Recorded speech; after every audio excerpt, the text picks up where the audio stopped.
सोलापुरातील अनगर नगरपंचायतीच्या नगराध्यक्षपदासाठी उज्ज्वला तिटे यांचा अर्ज बाद झाला। अपक्ष उमेदवार सरस्वती शिंदेंनी राष्ट्रवादीचे उमेदवार उज्ज्वला तिटे यांच्या उमेदवारी अर्जावरती आक्षेप घेतला। उमेदवारी अर्जावरती सूचकाची सही नसल्याचे आक्षेप ग्राह्य धरत निवडणूक निर्णय अधिकाऱ्यांनी तिटे यांचा अर्ज अवैध ठरवला आहे।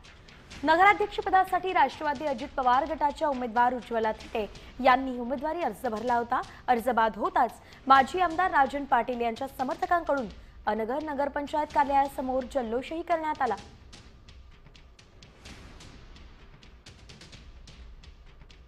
आरओ ऑफिसरांचं काम होतं। जर माझ्या मुलाकडून सूचक म्हणून मी माझा मुलगा सोबत नेला होता। आमच्या जीवाला धोका आहे, कुठल्याही स्वतःच्या मुलाचा जीव धोका घालेल, त्याला सोबत घेऊन जाण्याचं कारण एकच होतं की सही करण्यासाठी नेलं होतं। या विरोधात म्हणलं तर आपण काय न्यायालयामध्ये आता दाद मागायची। शेवटी आता कायद्यानं जर जायचं म्हणलं तर सर्वप्रथम तर आपण न्यायालयात दाद मागतो। आता आज आम्ही पाहतोय तर अजून त्यांच्याकडून आम्हाला रिपोर्टिंग आलेलं नाहीये। आम्ही रात्रीच मेल केलेले की आम्हाला छाननी झाल्याबाबतचं आम्हाला सर्व ते डॉक्युमेंट्स द्या। आम्ही मेल रात्रीच केलेले आहेत, सीओला केलेले आहेत आणि निर्णय अधिकाऱ्यांना।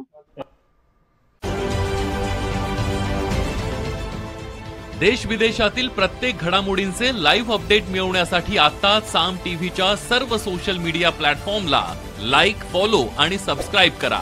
तसंच सर्व नोटिफिकेशनसाठी बेल आयकॉन प्रेस करायला विसरू नका।